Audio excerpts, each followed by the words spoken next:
Suspense.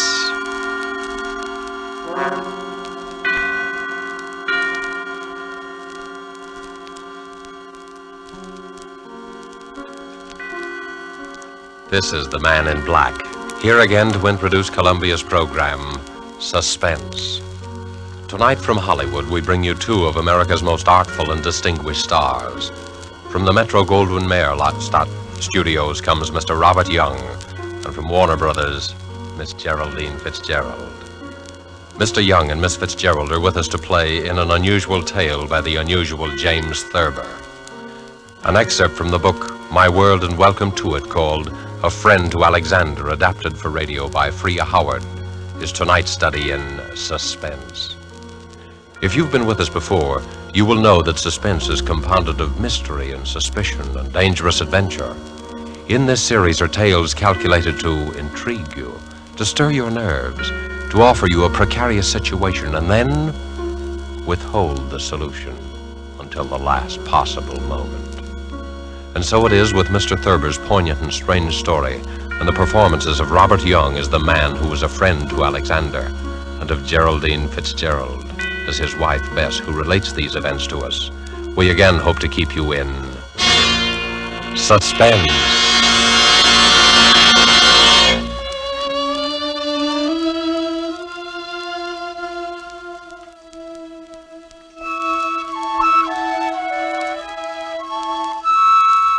Harry was a laughing, happy-go-lucky fellow before he began to have those dreams. I guess he was pretty much like dozens of other men who go to work every morning, settle down in soft chairs with their newspapers after dinner, and like a weekend in the country now and then. He was fond of easy living and good times. Like everyone else, he talked of the war, rationing, tires, and his golf scores. Until those nightmares began to plague him. At first, I was amused. You know, I've been dreaming about Aaron Burr every night. What for? Well, how do I know what for? Aaron Burr is a funny person to be dreaming about nowadays. Why? I mean, with all the countries in the world at war with each other. What's so funny about dreaming? Maybe you're upset. Well, everybody dreams, don't they? I don't see why you'd see Aaron Burr in your dreams. Well, I do. Where do you see him? Oh, places. In Washington Square, or Bowling Green, or on Broadway. Even here on 55th Street? Mostly downtown. I'll be talking to a woman in the Victoria. A woman holding a white lace parasol. Oh. And suddenly there will be Aaron Burr, bowing and smiling and smelling like a carnation, telling us stories about France and getting off his insults. Who is the woman in the Victoria? What? The woman. Who is she? Well, how do I know? You know about people in dreams, don't you? They're nobody at all, or everybody. Ah, but you see Aaron Burr plainly enough, though. I mean, he isn't anybody or nobody, or everybody. All right, you have me there, but I don't know who the woman is. Are you sure? And what's more, I don't care. Maybe it's Madame Jumel, or Mittens Willett, or a girl I knew in high school. Who's Mittens Willett? She was a famous New York actress in her day, 50 years ago or so. She's buried in an old cemetery on 2nd Avenue. I've seen the tombstone. That's very sad. Why is it? Oh, I mean, she probably died young. Almost all women did in those days. He's a vile, cynical cad. I was standing and talking to Alexander Hamilton when Burr stepped up and slapped him in the face. When I looked at Hamilton, who do you suppose it was? I don't know. Who? My brother, Walter, one I've told you about. The one who was killed by that drunk in the cemetery. Harry, I never could get that story straight. I've told you about it a dozen times. This drunk came up to him when his back was turned and... What was he doing in the cemetery? That's not the point. He was killed. That's what's important. And I loved him very much. I don't understand what... What's the use of telling you every time I mention it? You start asking the same questions. I understand now, dear. When you looked at Hamilton, he was your brother Walter. Yes. Harry, maybe we ought to go to the country for more weekends. Weekends? Yes. I'm going to bed.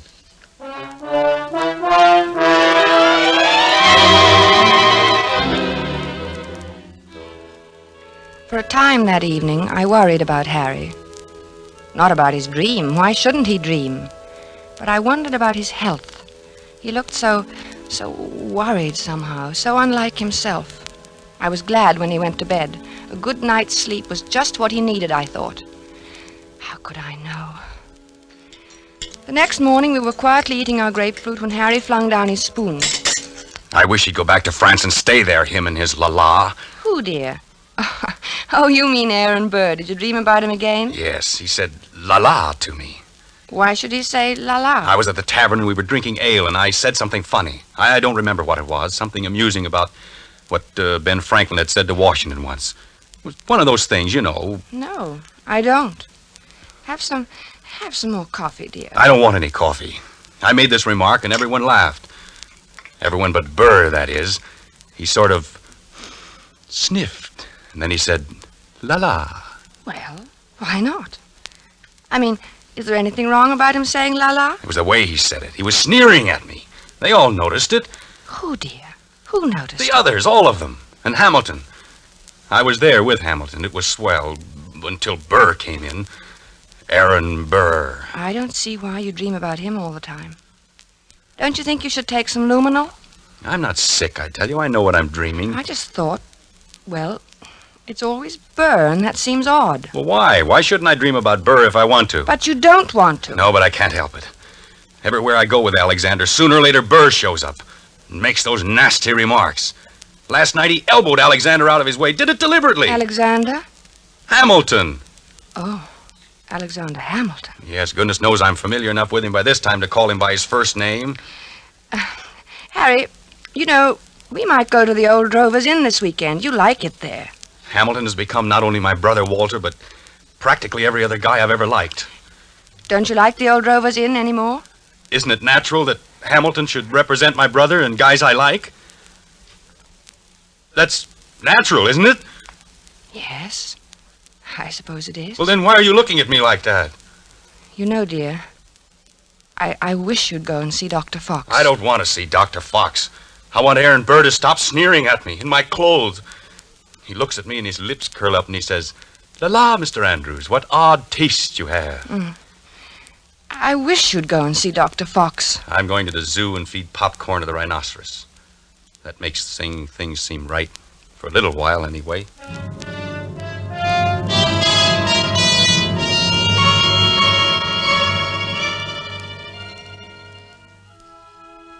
I thought he'd forgotten all about that ancient pistol duel, because for 2 days after that, he lost his haggard, tired look and actually seemed cheerful. But one night, about 5 a.m, he came into my room in pajamas and bare feet, his hair disheveled and his eyes wild. He got him. He got him. The rotter got him. Alexander fired in the air and smiled at him, just like Walter must have smiled. Like Walter?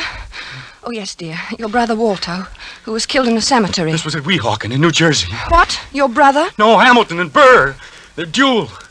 Hamilton had a white ruff around his neck. Burr was in black tights, French clothes. Alexander lifted his pistol and fired in the air and then smiled at Burr. And then that fiend from hell took deliberate aim. He took so long. He meant to take his time about it. I saw him grin. And then he pointed his pistol at Alexander and fired. He killed him in cold blood, the foul scum! Oh, darling. Don't, darling. Here, dear. Take some of these pills. I don't want any. Oh, take it. You'll feel better. I don't want any, I tell you. Here, darling. Swallow. Please, swallow. All right. There. That's better. The cad. A rotten, sneaking cad. He grinned just as he fired, and Alexander clutched himself at the stomach, then shook his head and tried to walk forward. Then he fell, with his mouth open as though he wanted to say something. And Burr stood there, grinning.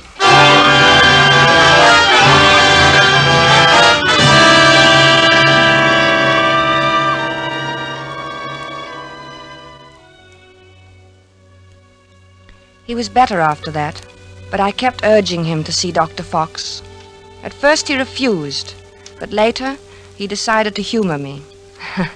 He was humoring me by this time, and Dr. Fox, too. How you been feeling, Doc?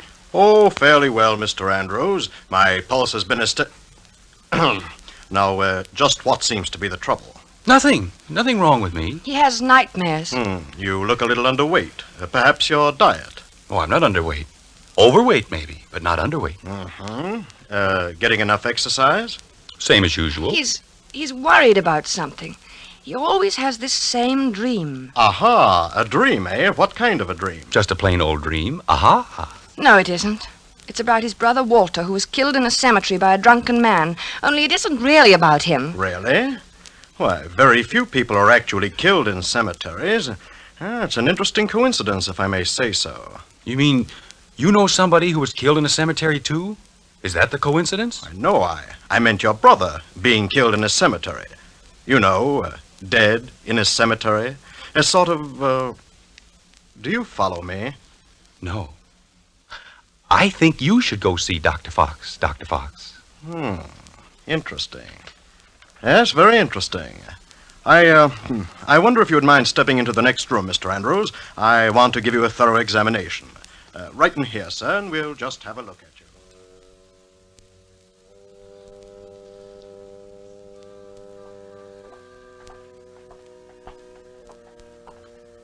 Well, I hope you're satisfied. You heard what he said. There's nothing the matter with me at all. I'm glad your heart is so fine. He said so, you know. He said your heart is fine. Sure, it's fine. My heart's fine. Everything's fine. And you know what I was thinking? No, what? I was just thinking that now that Alexander Hamilton is dead, why, you won't see any more of Aaron Burr. Yeah. Yeah, I guess you're right.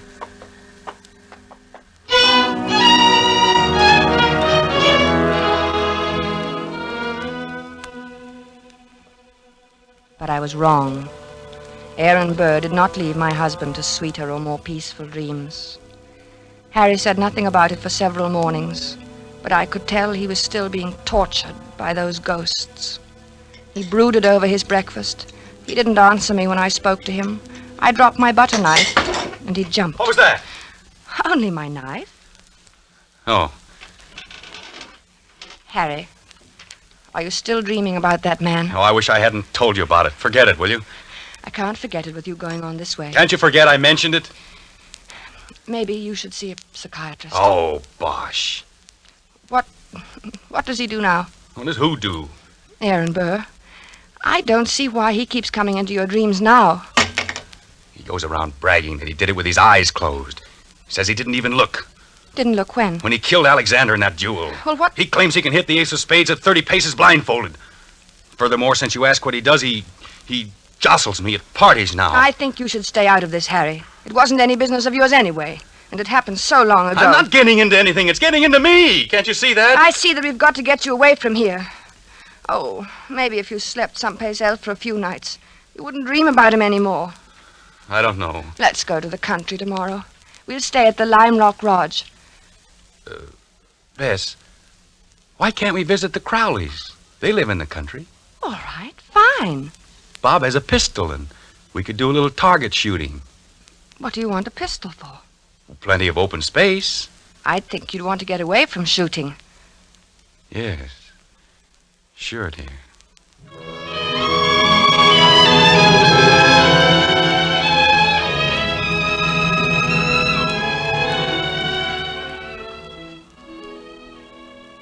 The vacation seemed a success at first. When we arrived at the Crowley's house in the cab, I thought I'd left my suitcase at the railroad station. Harry laughed his old normal laugh for the first time in many days as he found the bag and handed it to me. And then he leaned over and kissed me. Good old Connecticut. Oh, Harry, this is wonderful. Oh, we'll have a grand time, Bess. Yes, dear. Hello, Bess. Hi, Harry. Here they come. Good old Bob. Remind me to tell him that rabbit joke. Hello, Madison. I'll take your bags, Mr. Andrews. Thank you, Madison. Good to see you. Thank you, sir. Hello there. Bess, what a wonderful Well, day. Bob, Hi, how's the Bess. old country squire? Oh, fine. How have you been? Never better. Boy, it's good to be here. Hello, Alice. Well, you too. I'm so glad you've come. Gets kind of dull here in the hinterland. Oh, I'm glad, too. Say, wait till you get one of our extra special cold martinis into you. You'll feel ship shape. Still know how to mix them, huh? Better than ever. Get lots of practice these long country winters.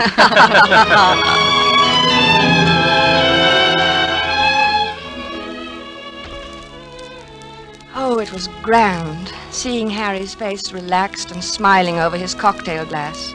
When I went to bed that night, I felt that at last that nasty old business of the dream was over, and I was happy. But when I woke the next morning, I saw my husband lying rigid on his back, staring at the ceiling. One Henry Andrews, an architect. What's the matter, dear? Nothing. Oh, why don't you go back to sleep, Harry? It's only 8 o'clock, and this is the country. One Henry Andrews, an architect. What are you talking That's about? what he calls me. Calls you who? One Henry Andrews, an architect, he keeps saying in his nasty little sneering voice. One Henry Andrews! Harry, please don't yell. You'll wake the whole house. It's early. People want to sleep. I'm beneath him. I'm just anybody. I'm a man in a gray suit. Be on your good behavior, my good man, he says to me. Or I shall have one of my lackeys give you a taste of the riding crop. Why should he say that to you? You ask me why. He wasn't such a great man, was he? I mean, didn't he try to sell Louisiana to the French or something behind Washington's back? He was a traitor. Then why worry what he says? He was a scoundrel, but a very brilliant mind. I was in hopes you weren't going to dream about him anymore. I thought if we came up here... It's him or me. I can't stand this forever. Neither can I.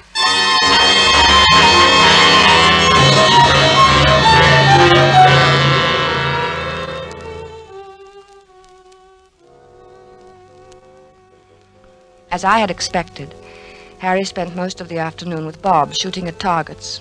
At first they just aimed at the paper squares. It all seemed to be good-natured and in fun. After a while, Harry stood with his back to the dead tree trunk on which the targets were nailed. Then he walked 30 paces ahead in a stiff-legged manner, and his face was set in stern lines. His revolver was at arm's length above his head when he turned suddenly and fired. Bob dropped to the ground, scared. Hey, what's the big idea, Harry? But Harry didn't answer. He started to walk back to that dead tree trunk again. Then, with his back to the target, he began marking off the 30 paces. Bob called to him. I think they kept their arms hanging straight down. I don't think they stuck them up in the air. But my husband continued to count off.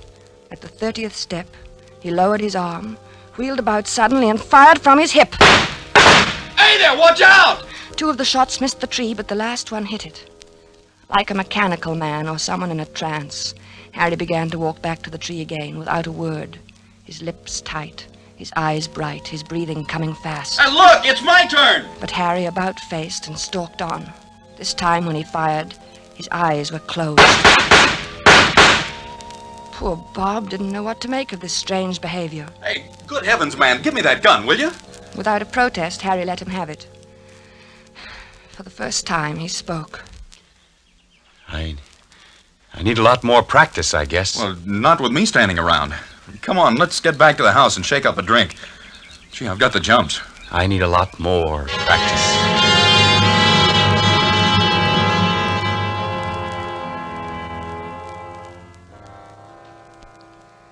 I guess I must have slept soundly that night, because I didn't hear him leave the room. He must have crawled out of bed, dressed silently, and crept out of the room. The sun was just coming up, and the light was hard, and the air was cold. Then I heard the shots.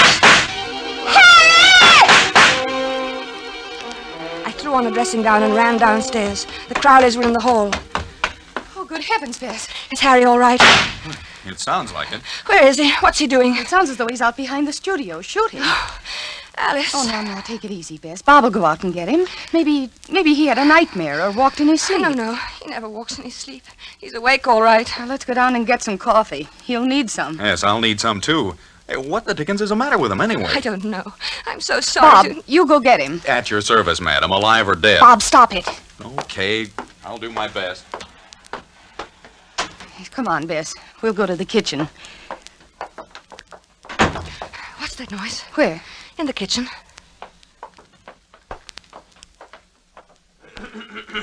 Oh, it's you, Madison. Yes, ma'am.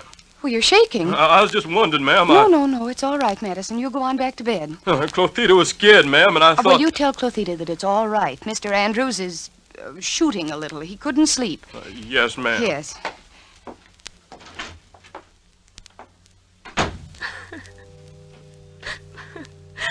I don't know what to do, Alice.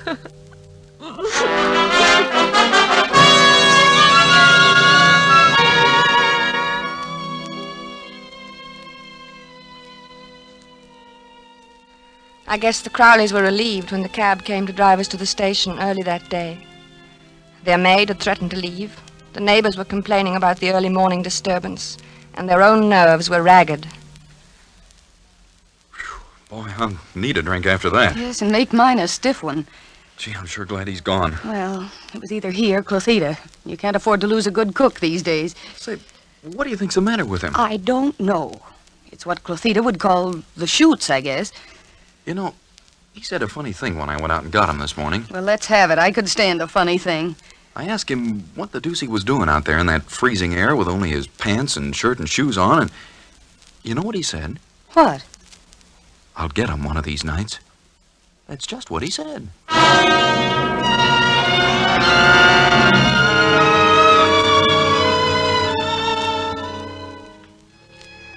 By this time, I was really frightened. When we returned to the city, Harry was a picture of gloom. Our first night back, I looked at him as he lay on the chaise longue in my bedroom in his blue dressing gown, smoking a cigarette. He was haggard and tired, and he kept biting his lower lip.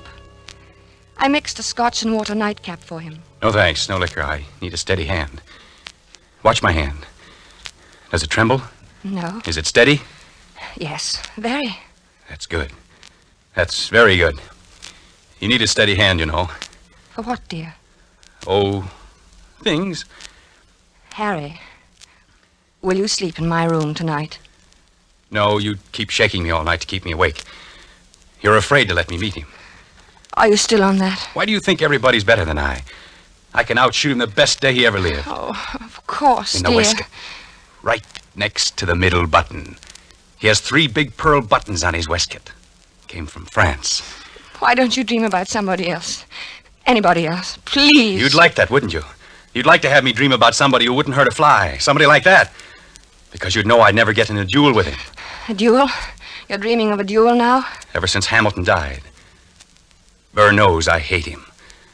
It's nearly over now. Harry. It's him or me. I'll get him, the rotter. But Harry... I know I'll get him. You see, I have a modern pistol. He has to use an old-fashioned single-shot muzzle loader. Is that quite fair? Fair? What do I care if it's fair or not? Was it fair the way he shot Alexander? Was it? Don't be mad with me, Harry. Oh, I'm sorry, darling. I'm very unhappy. I'm sorry, darling. And I'm worried sick.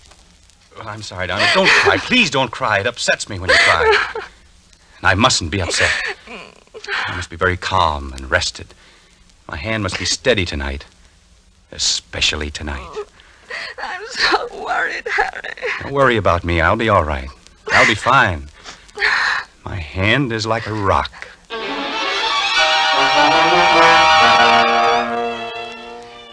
Later, when I kissed him goodnight, I knew it was really goodbye.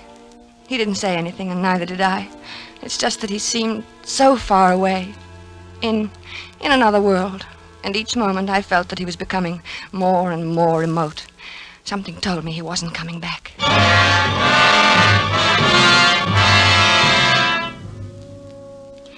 couldn't sleep. After an hour of tossing and turning, I went to Harry's room. He was sleeping peacefully. I sat down in his chair and watched over him for a long while. Then, finally, I must have fallen asleep. A beautiful morning. It was about 5 a.m. when I awoke. Harry was talking in his sleep. Ah, yes, the doctor. Good of you to come, doctor. Yes, often misty at this hour. Harry, Are they loaded? Splendid.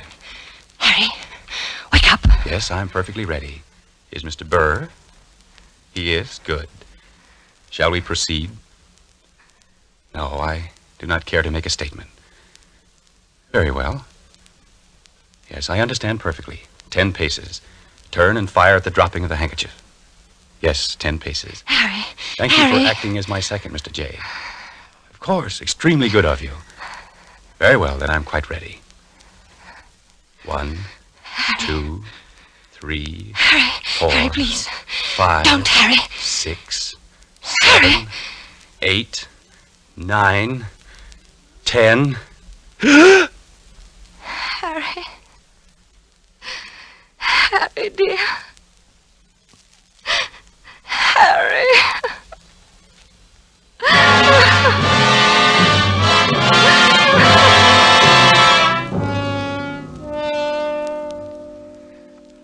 Dr. Fox was puzzled when he examined Harry the next morning.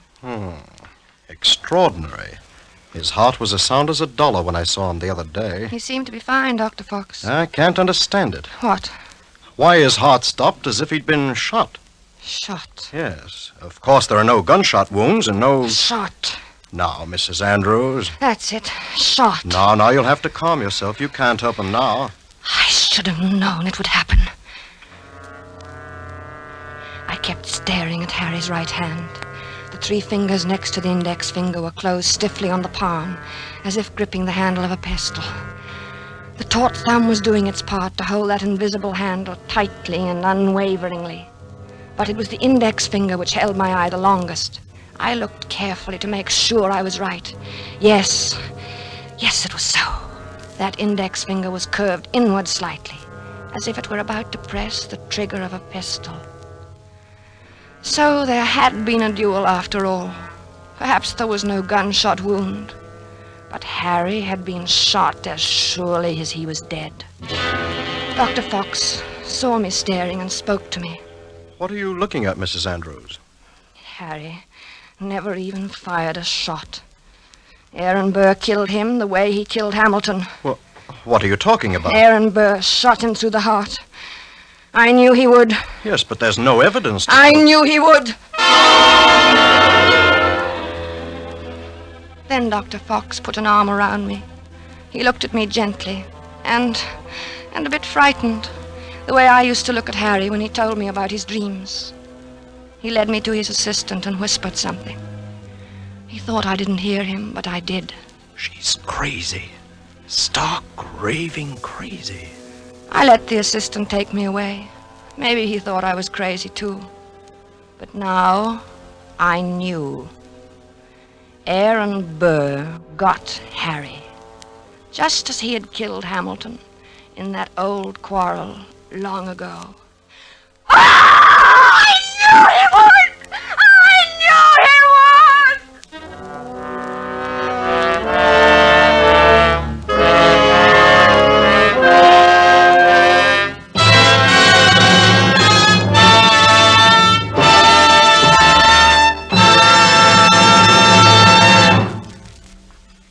And so closes A Friend to Alexander, starring Robert Young and Geraldine Fitzgerald. The James Thurber story, which was tonight's tale of Suspense. The producer of these broadcasts is William Spear, who with Robert Louis Cheon, guest director, Freya Howard, author, and Bernard Herrmann and Lucienne Marowik, conductor and composer, collaborated in presenting A Friend to Alexander. Now CBS is pleased to announce that beginning August 17th at 10 to 10:30 Eastern War Time, Mr. Robert Young, whom you've heard as star of tonight's Suspense, will begin a brand new CBS series entitled Passport for Hunter. Passport for Hunter will bring you each week the adventures of an American newspaper reporter among the people of the United Nations. Next week's broadcast will be written and directed by Norman Corwin, with music by Bernard Herrmann. And the star, as we have said, will be Robert Young. This is your narrator, the Man in Black, inviting you to be with us next week at this same time when, with Miss Agnes Moorehead and with a repeat performance by popular request of the play called Sorry, Wrong Number, we again hope to keep you in suspense. This is CBS, the Columbia Broadcasting System.